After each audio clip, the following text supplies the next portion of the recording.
Today on Sekulow, Schumer threatens to go nuclear if he doesn't get his way in the Senate.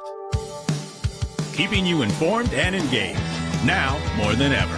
This is Sekulow. We want to hear from you. Share and post your comments or call 1-800-684-3110. And now your host, Jordan Sekulow. So Senator Chuck Schumer, the Majority Leader of the U.S. Senate, very divided U.S. Senate, 50-50 of the tie-breaking vote that can be cast by the Vice President, he's been on a letter-writing campaign to his colleagues. He sent one before Christmas, Dear Colleague letter to the Democrat senators. And I just want to read a piece of it, the second page, only a 2-page letter. I would ask you to consider this question.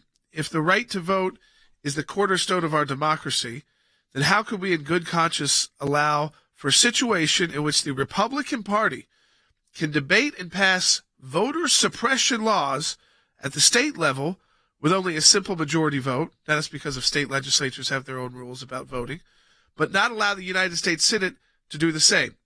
If Senate Republicans continue to abuse the filibuster and prevent the body from considering this bill, the Senate will then consider changes to any rules which prevent us from debating and reaching final conclusion on important legislation. He is saying, let's get rid of the filibuster, not just for voting rights legislation, but for anything Democrats deem important, which you would think is most of their legislation if they were considering it. So that would also include not just voting rights, but Build Back Better, which would then not have to go through reconciliation, which means they could put as much pork in it for Joe Manchin as he likes.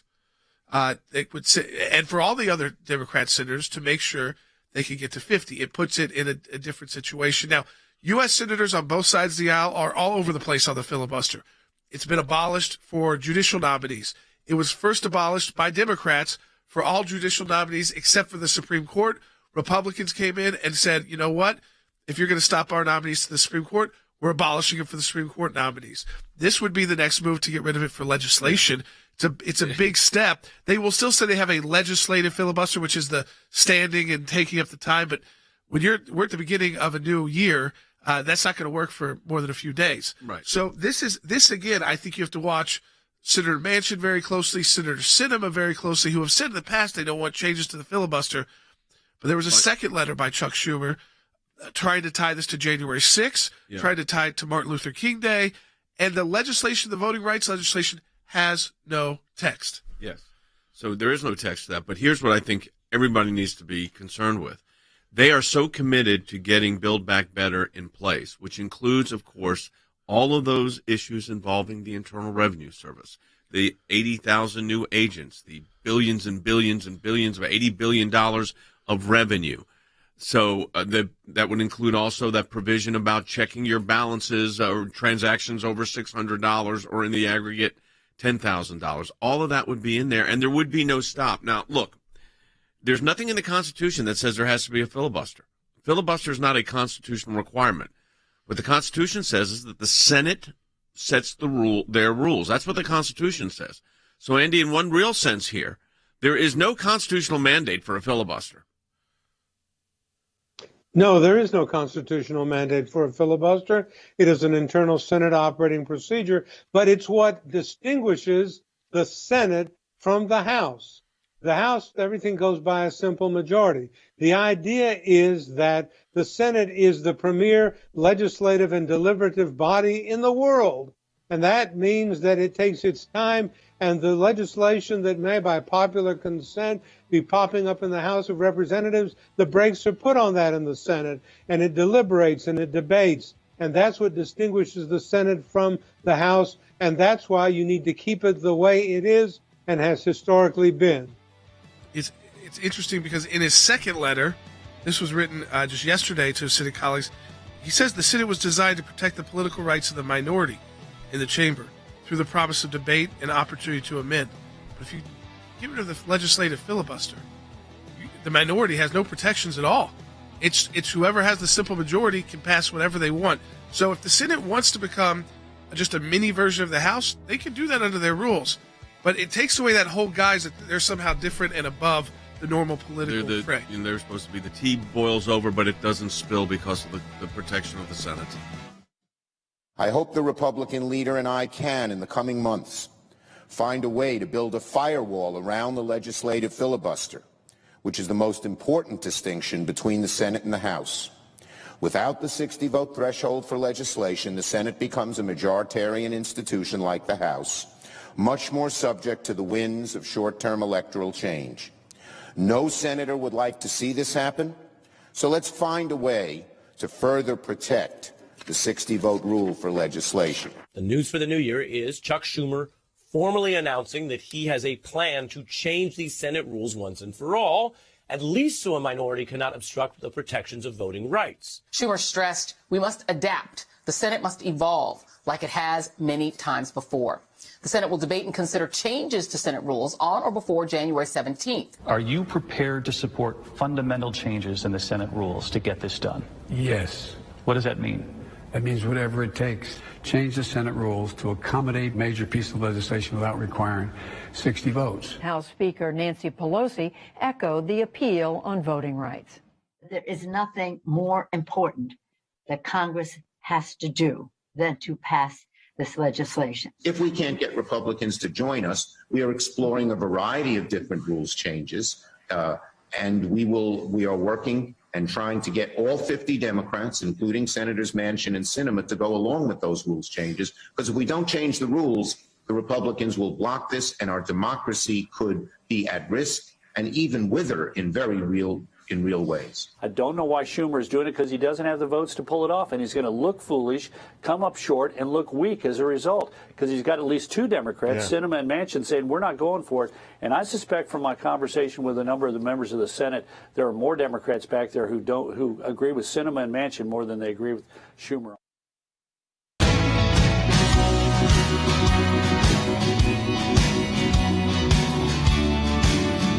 Welcome back to Sekulow. We're taking your phone calls as well, 1-800-684-3110, because this is not just about voting rights legislation. It's anything that they would deem important legislation.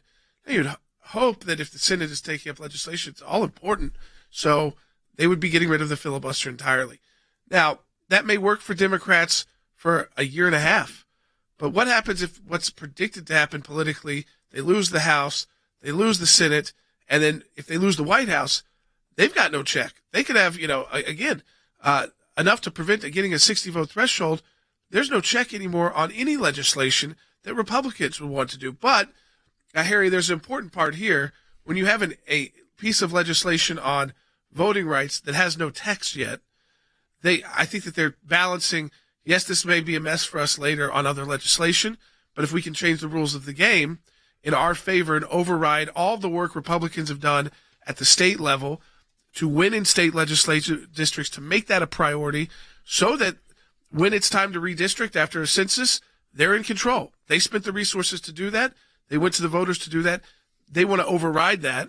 And that, to them, is politically more important than what piece of legislation in the future Republicans might be able to pass. I think that's correct. And I think the Democrats are strongly committed to short-term thinking.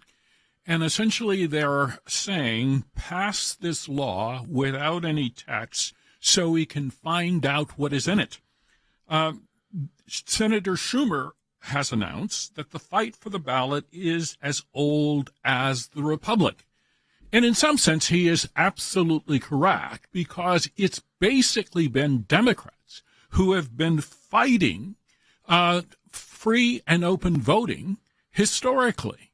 One needn't remember or forget what the Democrats did in the South after the Civil War. It's all about power. It's not really about the ballot. And so they see an opportunity to shove this legislation down the throat of the American people. And apparently they are willing to take advantage of this opportunity. Why? Because they are focused on the short run. They don't care really about the long-term future of the country. A lot of this, Jordan, also is focusing on this. And I think Senator McConnell, who's now the minority leader, used to be the majority leader. Elections have consequences. He argued that the bills are a bid by Democrats to secure an unfair advantage in elections, violate state rights. So a lot of this is, is prelude to what's coming up in the elections. And I think we have to be cognizant of the fact that that's what this is. At the end of the day, that's what this is all about. It's how does this legislation impact the election? That's what they're shooting for here. So it's Build Back Better with a lot of other things added to it when you start getting rid of the legislative filibuster. Now, can they do it? I'm going to say it again. They can do it. They have the votes. They can do it. There's nothing in the Constitution that mandates a legislative filibuster, so they can do it. Yeah, so what's interesting is under current Senate rules, you need a 3/4 majority to change the rules. But you can, with a simple majority vote, change that rule. So with 51 votes. So you will have to have Manchin, Cinema, the vice president, to do this. They have to have complete Democrat unity. But I want to play for you because the reporters, they went right to Manchin this morning because you got Biden's endorsing it now. You have Schumer endorsing it now. And so they go to him, and he does not take the clear stance that he did last year in saying, I oppose a change to the filibuster. This is a very couched, to me, this is, I'd be willing to do it if they could sell me on the legislation. Take this to bite 20. The 60-vote threshold, are you willing to change that? And you are involved in ongoing discussions, as you just mentioned, with your colleagues. So there must be some openness. There's basically the need for us to protect democracy as we know it, and the Senate as it has operated for 232 years, are extremely, extremely high bars that we must be very careful for willing to cross those. So I'm not agreeing to any of this to the extent I want to talk and see all the options we have open. And that's what we're looking at. And he could easily say, I didn't really get rid of the filibuster. If they want to talk for hours on end and hours on end, they don't have to give up the floor. That's, again, the idea of the talking filibuster, so when he goes to history, he hasn't given them a full yes yet. But what I'm concerned about is not so much. First of all, the voting rights legislation has no impact on his state. It's a very it's not a racially diverse state, West Virginia. So that he's not concerned about what's in there for voting rights and how that impacts West Virginia. What he's going to be more interested in is you put a giant spending bill like Build Back Better. You take out the need for reconciliation because important legislation doesn't require, can overcome a filibuster. And suddenly you just pile on the pork because it doesn't have to go through a parliamentarian process where they say, oh, this is not budget related. And that's what he's all about. That's what he's been all about as a senator is what he can bring back home. And I think that puts people like Cinema in play because they can suddenly say, look what I did for West Virginia. Look what I did for Arizona, because you have to remember, they're still Democrats. They support giant government spending. What they didn't like about the reconciliation bill was there wasn't enough spending to take home to their state. Yeah, so let's go ahead and take Robert's call. I'm going to ask something to Andy. Hey, Robert, calling from Maryland on line 1. Welcome to Sekulow. You're on the air. Hey, Robert. Yeah. Hi, Jordan. And hi, Jay. I wanted to ask the both of you that do you believe that Joe Manchin is one of the keys in terms of getting rid of the filibuster if they abolish it in the United States Senate? And is he going to agree to abolish the filibuster if there's legislation in that particular bill? Right. Well, if there's legislation in the Build Back Better bill that's going to make it very advantageous for the state of West Virginia, particularly if they can fill it up with pork barrel spending. Well, look, I think with the last part of what you said, Robert, is the motivating factor on a lot of this, and it has been, by the way, since the founding of our republic, as Harry alluded to before. These are not new. These are not new issues. This is as old as the House and the Senate. So that's not any great. Let's not be shocked with that revelation. I think that there are portions of Build Back Better that he is going to go for. And I think they may, I don't know if they're going to change the name. I know that they're looking at various aspects of it. They may pass it piecemeal, but if they can change the filibuster rule, Andy, which they can, if they can get the votes, we don't know where Senator Cinema is. In fact, at that point, he could probably dictate what that bill's going to be. Let's be realistic. Well, that's absolutely true, Jay. And again, with Senator Manchin is a weak reed to rely upon because he tends to move his position very frequently from one to another.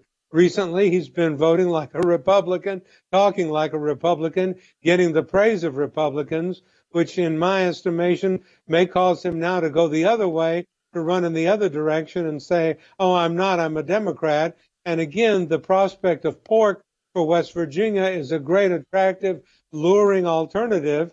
And that would, in my view, inspire him to vote in favor of abolishing the filibuster. So he is not a person that you can predict. He's not a person that you can rely upon. He is a person who, as I said, is a weak reed to put all your eggs into that basket of Joe Manchin. And Cinema is even more weaker in that respect.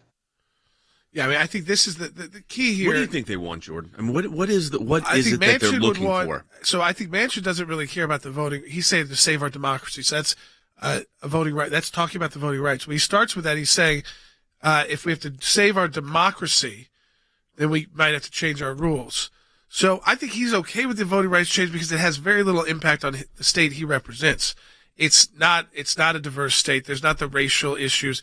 It's kind of a singular state. So he's not concerned about that. What he gets to is a non-reconciliation version of Build Back Better. He can add another $1 trillion to with lots of spending for himself. Now, I don't know if that works for Cinema. She's in a different state politically. But remember, this entire the last 2 months of the Build Back Better push, she wasn't a no vote. At least she wasn't on the record. She wasn't coming out and taking a position. It was just Manchin. So, again, she's said in the past she is opposed to abolishing the filibuster.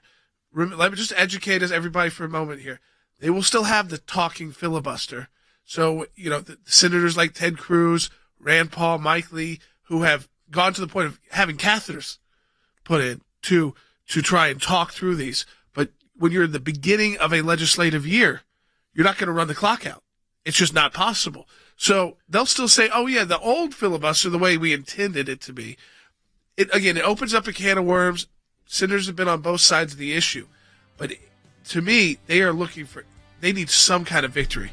They have the House, they have the Senate, they have the White House, and they can't get anything through legislatively because they can't convince Joe Manchin. If you can give him another few $1 billion to spend in West Virginia, I think he supports that legislation. Yeah, I think this is where, at the end Without of the day, serious this is the pressure. consequence of elections and who gets elected and who controls the House and the Senate. This is what happens. And this isn't a constitutional republic, which we're in. Like I said, there's no constitutional mandate that there be a filibuster. It's been, like Andy said, it was the rule so that the House and Senate had a differential besides just how long they served. It was supposed to be if the tea is overflowing the cup, you had the saucer there to protect the volume of the tea. Well, that doesn't exist anymore because the volume is very high. We'll be back with more. When we see something, when we hear something, when we're concerned about an issue, we don't just talk about it. We do something about it. And that goes to our Government Accountability Project. The things that are important are knowing where to look and who to look at. What we're trying to do is get information that we, the people, are entitled to. We sort of call them puzzle pieces because we don't know which ones we're going to need in the long run. But you gather all the puzzle pieces together, and then you start to put them together to uncover the truth, really. The Freedom of Information Act, that's a statute that allows us to get information from the government. Starts with a letter from our offices in Washington to these agencies. And it says, give us this information on these topics. And generally, they don't. And then we go to court. We go through a series of lengthy negotiations back and forth about what they'll give or what they won't give. We may get tons of information that's redacted, and we have to then go back and say, you redacted too much. We can't really find out what you're giving us because it makes no sense. So it goes through a process of litigation. That is how you get information, and that office is going to be more active now more than ever. The ACLJ has been extremely active in vigorously seeking to hold these bureaucrats accountable. We have filed hundreds of FOIA requests. We have received over 20,000 pages of documents in our litigation. How was our government operating? What were they driving at? What was their agenda? What was their motive? And I will tell you, sometimes the picture that it paints is one of terrific abuse. You're finding a nugget in a gold mine. Occasionally you'll come up with something that is really a bombshell, but you have to persist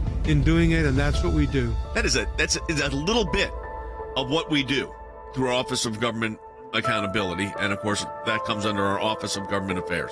So your support of the ACLJ supports all of that.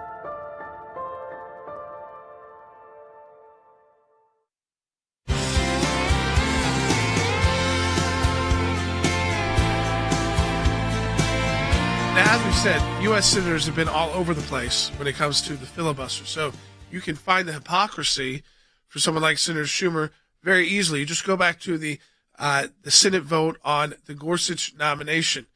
Now, Republicans were in the majority, but they didn't have the 60 votes to overcome a filibuster. So because Harry Reid and the Senate had already changed the rules for all other federal judicial nominees, the Republicans said, you know what, we're changing it. We're done playing this game. We're changing for the Supreme Court. You started it.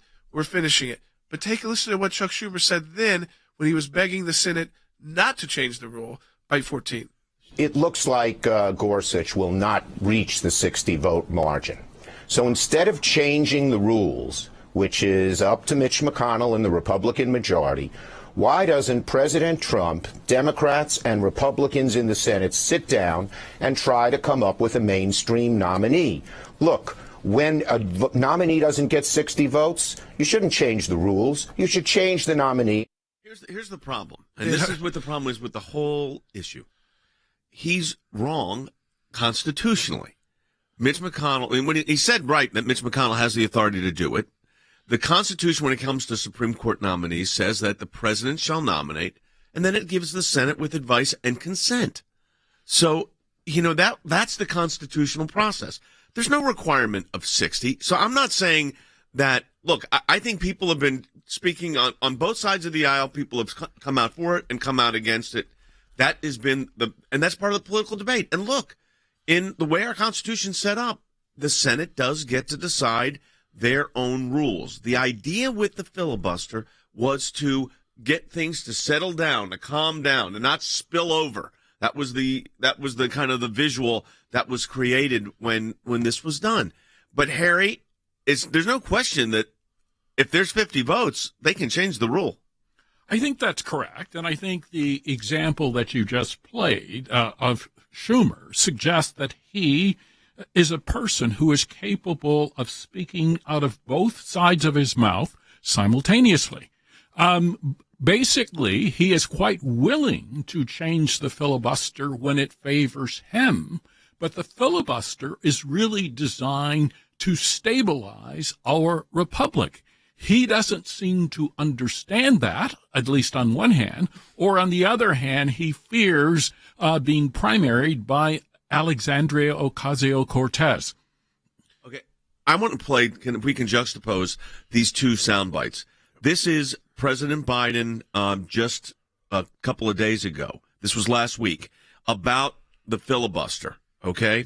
Actually, let me take the flashback first, okay? This was then Senator Joe Biden about changing the filibuster rule. This nuclear option is ultimately an example of the arrogance of power. Well, at its core, the filibuster is not about stopping a nominee or a bill. It's about compromise and moderation. That's why the founders put unlimited debate in. When you have to, and I have never conducted a filibuster, but if I did, the purpose would be you have to deal with me as one senator. It doesn't mean I get my way. It means you may have to compromise. Okay. President Biden last week, when it came back regarding Build Back Better not getting through because of the filibuster potential, take a listen. Are you prepared to support fundamental changes in the Senate rules to get this done? Yes. What does that mean? That means whatever it takes. Change the Senate rules to accommodate major pieces of legislation without requiring 60 votes. This is what happened. They have no principles. Right. Because he's screaming in 2005. Now, maybe he doesn't remember it, what he was saying in 2005 or what it was even about. But it was all about, you got to deal with me. It's all about Joe Biden. Now that he's president, dealing with the Senate, which everyone doesn't agree with what he wants to do, change the rules. Again, I think it opens up a totally different Senate for both sides. If Republicans are in the majority, they're going to be able to move everything through. They're not going to switch back. Here's the thing. I mean, what Republicans have shown, if you try to pull this, we will go the next step. We will say, we'll do this on everything. So if they go, this is the Harry Reid step. He tried to do it for everything but Supreme Court. They're trying to say it's only important legislation. Who is defining that? Legislation that makes its way to the U.S. Senate should be pretty important at that point. You would think. It's massive spending. I mean, what I think is this. If they want to become the House, become the House. Well, that's what Andy's saying. The American people don't. I think they've lost a lot of respect for politicians in general. The sheen. They've pierced the veil, if you will. They're normal people. Some maybe not so normal some of the time. And the truth is that I don't think people would really care, but for the fact that they are trying to change the rules of voting before the next election because they're about to get slaughtered. In the midterms. They have 23 retirements in the House. Nancy Pelosi's gone. I mean, they're doing anything possible to throw some kind of hiccup or change.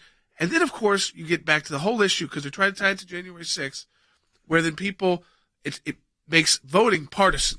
Not who you vote for partisan. That's a partisan decision. But the idea of voting partisan. Are the elections fair? They're saying it's the Republicans are doing voter suppression. But that is not what the courts have said about these laws. Right. They have not been massively overturned. The Republicans, no, they've said voter integrity is what the Republicans invested in running in state races. The problem is Democrats are not appealing at the local level. So here's the thing, Andy, I bring up. I mean, we know that the basis of this is going to be election law issues. Because as Jordan said, we have the 2022 election season whether you like it or not, it has begun. So right now what you have is legislation, call it Build Back Better, call it whatever you want, to change the way elections are conducted and taking power from the states, which is what the Constitution delegates, to the federal government. Now, will you litigate that? Sure, but that takes time. So we know what the power grab is here. It's not like this is an unknown.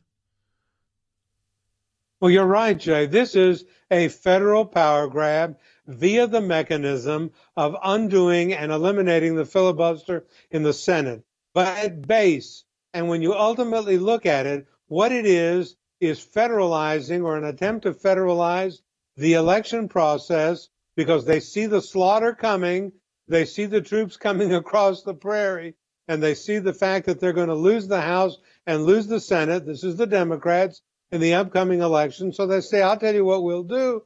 We're going to call it voter integrity. We're going to call it against voter suppression. And we're going to take away what is constitutionally given to the states to regulate. And that's how elections are conducted. So they do it the simple way. They say we do it by eliminating the filibuster. Yeah. So realize this. The two most powerful members of the United States Senate right now are Manchin and Cinema of Arizona and Joe Manchin of West Virginia, who have said previously that they opposed it. Now, Manchin's kind of waffling on that. And as Jordan pointed out, Manchin and Cinema has been pretty silent the last month or two. So this is who's going to decide this. It's not going to be Chuck Schumer. It's going to be those two United States senators and whatever promises they get for their votes. Yeah, and I think it honestly probably maybe easier to get Manchin on this than Cinema, just because of the political makeup in the state.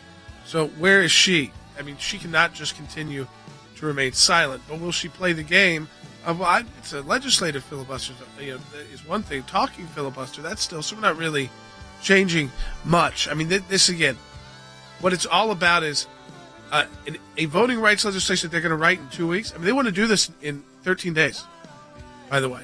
13 days is the timeline. So you have 2 weeks to keep the pressure up on the Manchins and Cinemas of the world before they rewrite the voting laws.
Keeping you informed and engaged, now more than ever. This is Sekulow. And now your host, Jordan Sekulow. All right, welcome back to Sekulow. Just to reset for you very quickly, Schumer has sent out 2 letters to his colleagues, one right before Christmas, one yesterday, pushing them to abolish the filibuster for, quote, important legislation. That would include a voting rights legislation, which is not S1, the Senate bill, but is not written. And they want to pass that in 13 days. By September 17th, they want to abolish the filibuster and pass the legislation. He then sends a second letter tying it all to January 6th and the vote on this voting rights legislation, which there is no text for. I was just saying, no one can go and read this text, but they're trying to tie it to Martin Luther King Day. So you see what the optics of this January 6th, Martin Luther King Day. Then you have Manchin come out today and say, we have to defend our democracy is at stake. Well, that seems to me like a vote yes for abolishing the filibuster, and a yes on a voting rights bill, which again has very little effect on his home state. But what this abolishing the filibuster does is open the door. No more reconciliation for Build Back Better. You would just need a simple majority, which means you can put as much pork spending as you want in there. And the Democrats have no policy opposition to that. Don't forget that Manchin is a big spending Democrat. That's basically the one thing he still has left in common with the Democrat Party is he likes to spend federal dollars. Cinema, she's been silent for a couple of months. I don't think she can remain silent anymore because he's already signaling a shift to, and what I hear from Manchin is he's signaling a shift to abolish the filibuster for this move. And where does she stand? She's in a different state politically. Arizona, she doesn't have the same kind of history as Manchin. It's a state that you can lose as a Democrat. But I want to go to the phones. David in Pennsylvania online too. Thanks for holding on, David. You're on the air. Hi, David. Yes. Hi.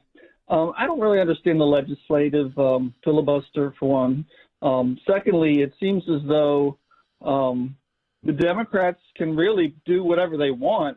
It seems to be that the system is broken. Well, no. I mean, the system's not broken in this sense. I mean, that the way the Constitution's set up, the Senate sets its own rules.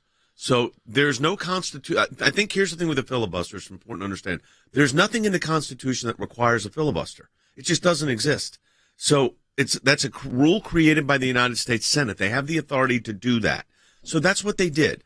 Now, what does it do? Well, in the old days, you'd have to read the, Washington, D.C. Yellow Pages, if anybody remembers what the Yellow Pages are. You'd read a phone book. I mean, they'd read stories. That was the problem. Today, that's not the case. The way it works is if it doesn't reach a 60-vote threshold, they poll the members. It just doesn't go forward. But anyway, we do need to be clear that while, you could argue about it constitutionally, the Senate Democrats, if they can get their caucus together, could do this, like the Republicans did on judicial nominees. Well, that's absolutely correct, Jay. I mean, if they can get their caucus together, and the question is, what do you do with Cinema and what do you do with Manchin? As I said earlier, Manchin is a thin reed to rely on, and Cinema has not said anything recently with respect to what her position is or is going to be, so I don't know. But the Senate does make its own rules, and it can abolish the filibuster if it wants to by the votes of a majority. That's simply done. Then it'll just be the House. No different. No, I mean, the only difference will be it'll be 100, but they won't, again, one senator, like Joe Biden used to say, who says, I want to stand up and be heard. No, that won't be the case anymore. And on the Democrat side, again, this is what always, you got to make it, why is this different from Democrats and Republicans?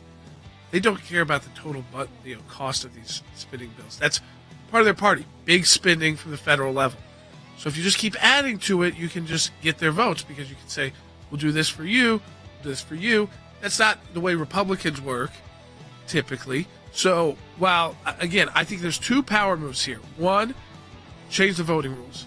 2, before the midterms and the next presidential election. But 2 is pass a massive spending bill that will transform the federal government and the federal government's power, which includes, doubling the size of the IRS, getting into your bank account, the lowest learner rule being abolished. The list goes on. Israeli warplanes launched strikes against terrorist targets in the Gaza Strip on Sunday. Those attacks came after terrorists inside Gaza fired 2 missiles that landed off the coast of central Israel. The Israel Defense Forces said it struck rocket manufacturing sites and Hamas military targets in Gaza. The strikes mark only the second incident between Hamas and Israel since a ceasefire ended an 11-day war last May. There was also a sniper attack from Gaza last week that injured 1 civilian, though Hamas claimed it was conducted by a rogue attacker. Egyptian negotiators are working around the clock to prevent another round of escalation between the two sides. I talked to the IDF spokesman about the strike inside Gaza. You can get this from other sources as well. What they're doing, they're rebuilding, getting ready for the next war. They're investing in its military infrastructure. That means they're adding to their rocket and their missile arsenal that was depleted during the war back in May and diverting materials to its war machine. That means concrete that could have gone to schools, homes, hospitals is going underground into tunnels and the bunkers. Israeli officials, they'll tell you that Gaza is still on a knife's edge. Hamas always has the ability to take things from calm to war in a very rapid fashion. That is the concern. Hamas knows exactly what buttons to push, whether it's attacks against civilians, whether it's rockets on Jerusalem or rockets on Israel's very populated Mediterranean coast, the center waistline of Israel, as they call it. These are things that Hamas knows if they want to spark a war, they can. So the question is, how much longer will calm hold? They had a training exercise. You could see it on video. They were just training to kidnap Israeli soldiers and come against Israeli military infrastructure. So in short, when you add all that up, Gordon, right now, Hamas is just working towards their goal of destroying Israel. As we said in that report, it has a covenant to destroy the Jewish state. All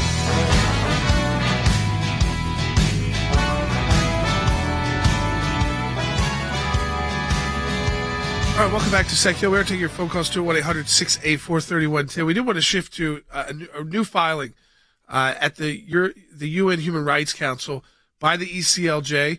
It's a submission, and this is an interesting question. We're going to talk to Mike Pompeo about it in the next segment of the broadcast. The submission of the ACLJ on the question whether Israel's conduct is in the so-called, quote, Palestinian territory breaches the prohibition under international law against apartheid. So, interesting enough, I just point this out. The UN Human Rights Council spending their time, accusing Israelis of being part of an apartheid regime, ignoring the genocide in China, ignoring a Russian invasion potential on Ukraine, ignoring what may happen in Taiwan, ignoring so many human rights abuses around the world to focus in on a country of 7 million people, which is their number one target. It's why under the Trump administration and Mike Pompeo, the U.S. left the Human Rights Council. Right. So Skip Ash is joining us as senior counsel. So Skip, I want to ask, I think this is the question that you got to ask. What in the world is the Human Rights Council thinking when they say, as the question that's going to be presented on the floor, whether Israel's conduct of its occupation of the Palestinian territory is in breach of the prohibition against apartheid in international law? And I say that because look at the way they phrased the question. They've already phrased what they're going to decide. That's always the problem with the Human Rights. Okay. Andy, I'll go to you because you and I have discussed this before, and obviously we know what this is. They phrased the question in such a way that it will be the end result. Yes, of course. You phrase the question in the way that you want the answer to come out. You phrase the question the way the International Criminal Court did in the case that you handled there. So you phrase it the way you want it to come out. So you've already made a decision that Israel is an apartheid state, and now you're basically asking for documentation and evidence and proof and testimony and so forth to support the conclusion that you've already reached. But when you use that word apartheid, you're saying that it is equivalent to what South Africa was. That is ridiculous. That is not the case. It is not an apartheid state. Never is, never has been, and I don't think ever will be. It's the freest country in the region, in the Middle East. It has the more civil liberties than any other country and than any of its neighbors in the Middle East.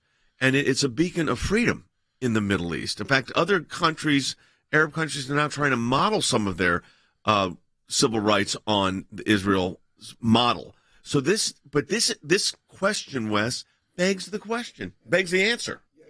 It's like saying, okay, the person is guilty. Now let's have a trial. It's that kind of a thing. And I read the Apartheid Convention, the definition of apartheid this morning. And if you look at that, it talks about it's an attempt to dominate and suppress a people based on their race or ethnicity.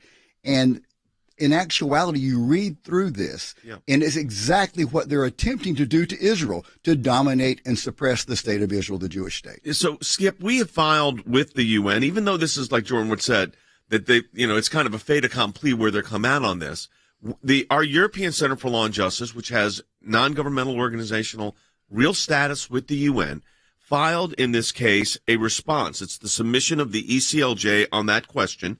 What did we say?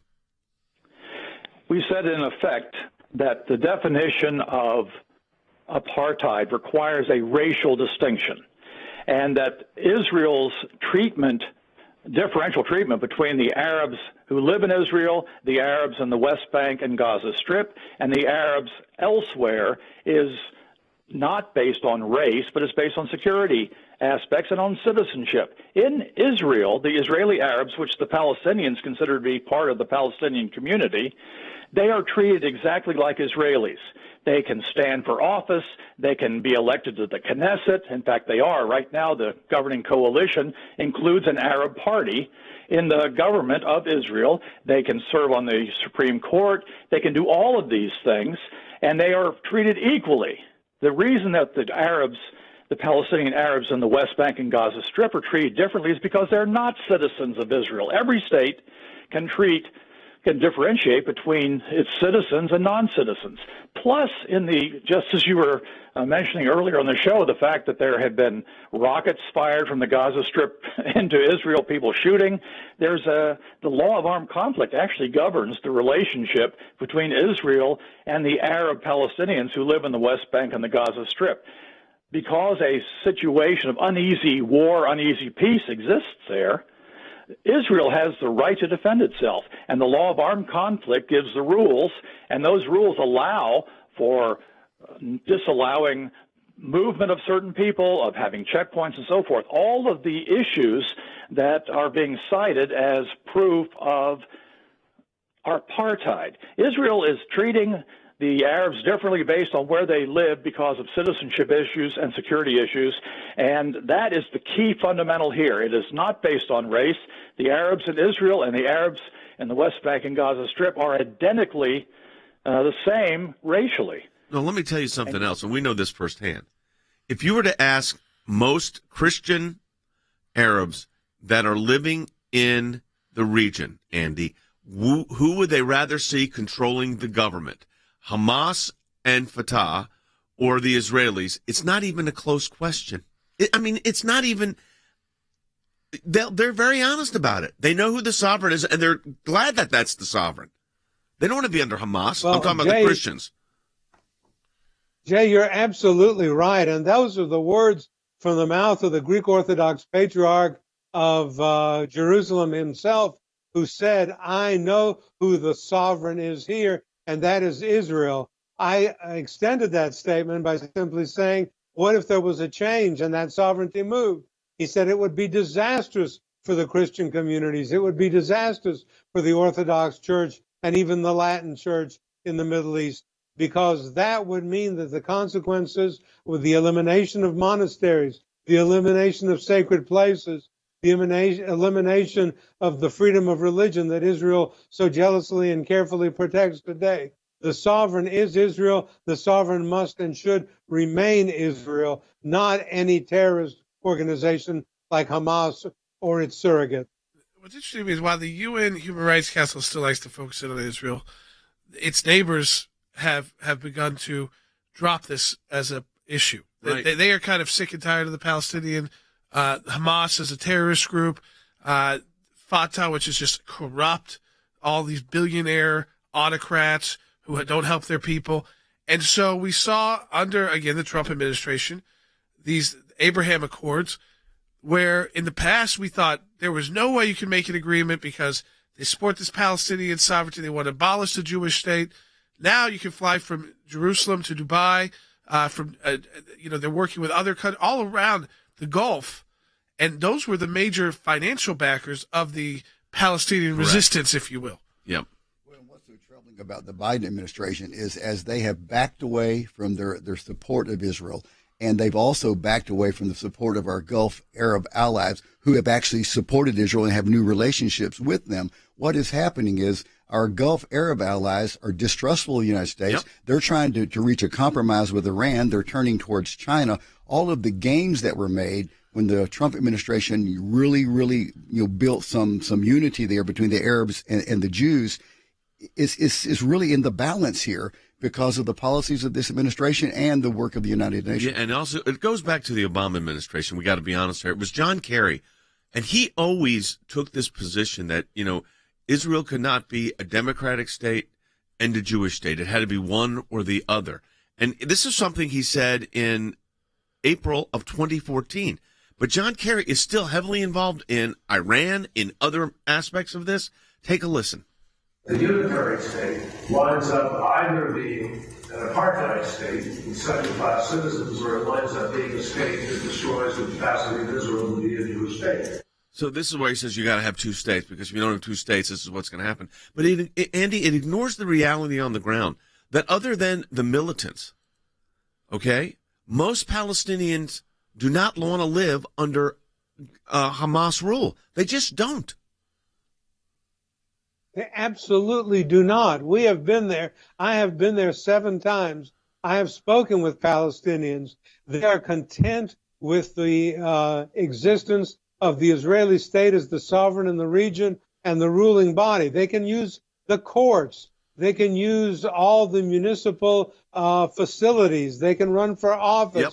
They can be and are in the Knesset. They can do all these things. That's not going to be the case if a terrorist organization were to take over control. No, and the Supreme Court the Israeli Supreme Court will often side with them.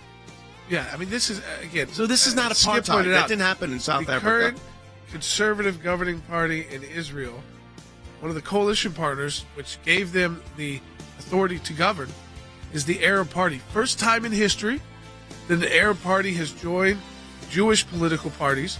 But not only did they join Jewish political parties, they joined far-right Jewish political parties, because even those groups are not opposed to equal human rights treatment for their Arab fellow citizens in their country. In fact, they welcome them to join the political coalition. It's been a good step, and it's a step away from the past. In my time in service, both as the CIA director and as Secretary of State, I watched the good work that the ACLJ was doing here in the States and all across the world. The ACLJ's work at the UN, overseas with the European Court of Justice, is incredibly important. We have on our team lawyers, non-lawyers as well, that are policy experts. They're all engaged in foreign policy issues. We have been focused on protecting the nation state of Israel, particularly before the United Nations. We don't shy away from the battles that are going on at the UN and just complain about them. We actually try to go in and do something positive and actually affect change. The risk of an incomplete or unsolid relationship between the United States of America and Israel is real. Israel is very important to the ACLJ, and we will always fight for Israel's rights. We had a series of cases at the European Court of Human Rights, primarily dealing with religious liberty. And as Secretary of State, I saw this too. Nations that had more religious freedom were on firmer footing. They had better democracies. America has always been the world leader in religious liberties, in freedom of conscience and freedom of speech. We've taken the First Amendment, and that has been our cornerstone. It's to defend the rights of people of faith and others that are having their rights abused. We not only hold our government accountable, but we hold other governments accountable. You have to keep the battle going when it's not cool anymore, when it's not the #1 story on TV. You have to actually be committed to fighting it out, or else you'll never win. The ACLJ's front and center on this, whether it is going after the deep state, whether it is litigation that we're engaged in. Your support of the ACLJ enables us to do all of this. Go to aclj.org today. That's aclj.org.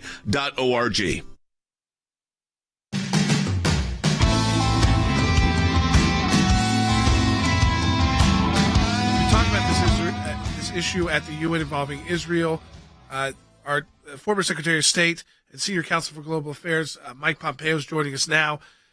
Secretary Pompeo, so we know in March, the UN Human Rights Council, their special rapporteur, is going to present a report. We can imagine already what this report will read like to the Human Rights Council on, quote, whether Israel's conduct of its occupation of the Palestinian territory is in breach of the prohibition against apartheid in international law.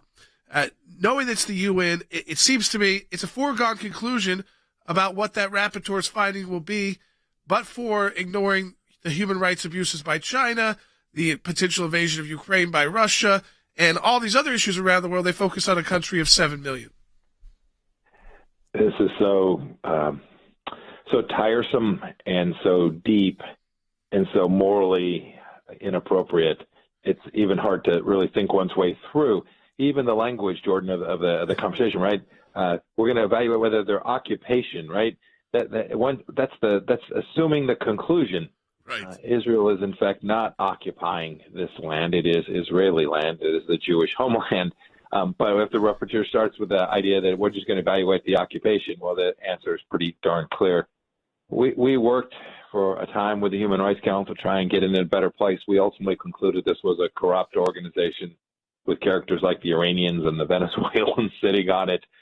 We wanted to be no part of it. So we left it. In the Trump administration, now the Biden administration has rejoined an institution, a UN Human Rights Council, that is going to declare that one of America's best allies and a nation that the United States has always recognized to be noble and democratic and important to our security interests and our various faiths here in the United States, deem them apartheid. We know that's not true. It's factually incorrect, but sadly, the UN rapporteur is likely to issue a report saying that. And the Human Rights Council will cheer and give huzzas to that report. Yeah, of course. You know, Mike, this is Jay. We sent in our submission because even though we know the conclusion is the cake's baked already, we know that's going to be the way it is because that's the way it always is with them.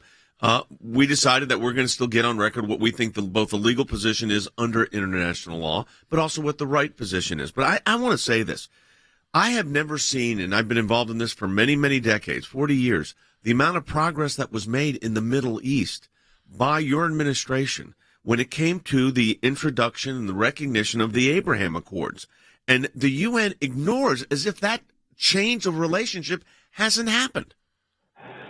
Oh, Jay, we started with the central premise that we were just going to accept things as they were. We weren't going to wish them away.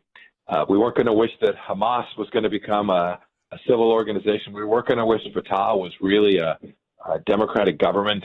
We weren't going to wish that the Iranians weren't the largest state sponsor of terror in the world. We were going to go deliver peace against the backdrop of the Middle Eastern reality, where you have many Gulf states that have come to see that the Palestinians in either of the places, the Gaza Strip or where the Palestinian Fatah rules today, aren't serious about making peace with Israel. We could see that these same Gulf states knew that Israel was rightfully the homeland of the Jewish people. And so we built on those central understandings to create the capacity for these nations to prosper and have peace. And the UN just sloughs that off because they have a leftist, corrupt outlook on this. And so, they'll continue to vote resolutions against the Israelis. It's why we should still continue to fight. What the ACLJ has done there is noble and important to create a factual record about what Israel really does.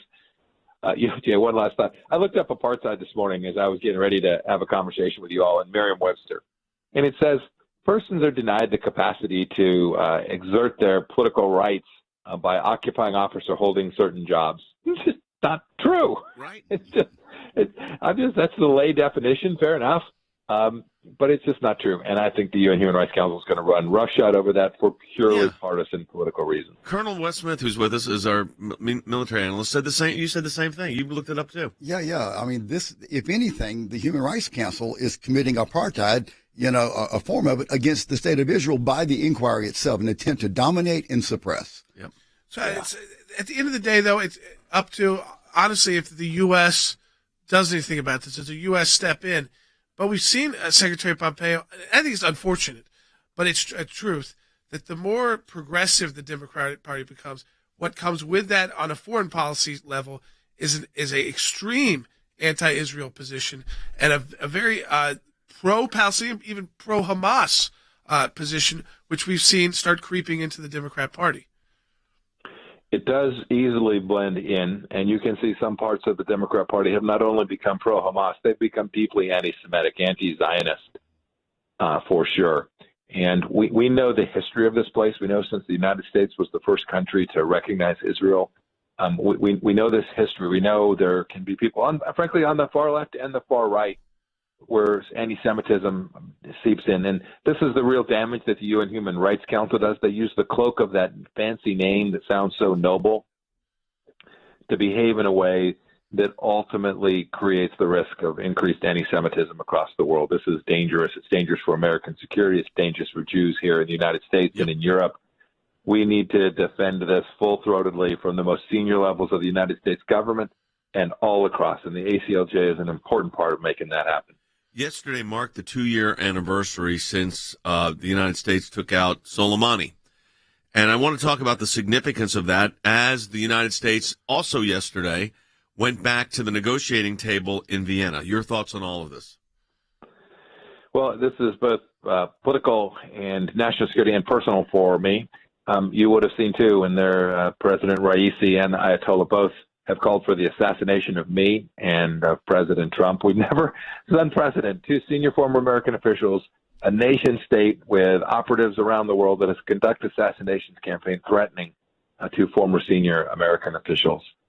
Look, we made the right decision. We saved American lives by defending America and striking against General Soleimani. I would recommend it to the president again. I'm confident he would make the same decision. For them on that same day, the 2-year anniversary, or frankly at any time, to be negotiating with these thugs, these theocrats, to cut a deal with them, to give them more money, right? In the end of the day, this is what the Iranians want. They want the sanctions lifted so they can become wealthy and engage in commerce again, to give them the resources and the money to build out their nuclear program, to build out their missile program, and to continue to conduct terror campaigns across the world is really quite shocking. Senior Counsel for Global Affairs, former Secretary of State Mike Pompeo, as always, Secretary, thank you for joining us. All that insight again, because we like to remind people what's going on, a lot domestically, but a lot with foreign policy. And sometimes when we get overwhelmed with domestic issues like COVID right now and all these issues, back to school, people start forgetting what's going on internationally, and you start, the Russian issue is back.